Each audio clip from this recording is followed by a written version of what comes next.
Нападот се случи кратко по полноќ, објави владата на Црна на Твитер. Во првото официјално соопштение за нападот се додава: непознат човек изврши самоубиство со експлозивна направа. Веднаш пред тоа лицето фрли експлозивна направа во американската амбасада од раскрсницата во близина на спортскиот центар.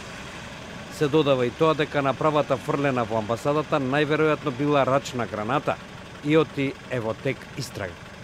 Веб порталот Порт Аналитика претходно објави дека граѓаните во областа слушнале 2 експлозии. Медиумите објавија дека полицијата ги блокирала улиците околу амбасадата, но оти немало забележливи знаци за штети на зградата. Полицијата соопшти дека не се познати мотивите на напаѓачот за ваквиот чин.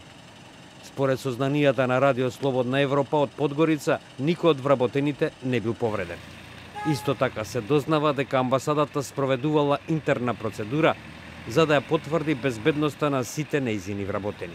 Портпаролката на Стет департментот Хедер Ноерт на Твитер соопшти дека имало мала експлозија во близина на американската амбасада и оти се работи на идентификување на напаѓачот.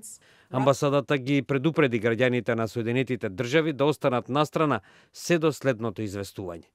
Американската амбасада во Подгорица ги советува граѓаните на Соединетите Американски држави да ја избегнуваат амбасадата во Подгорица, бидејќи има активна безбедносна ситуација, е соопштено на веб страницата на Американската амбасада во Црна Гора.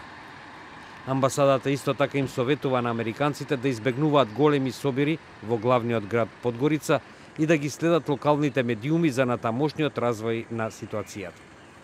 Црна Гора, најмалата поранешна Југословенска република, стана 29-та земја која му се приклучи на НАТО во мај минатата година.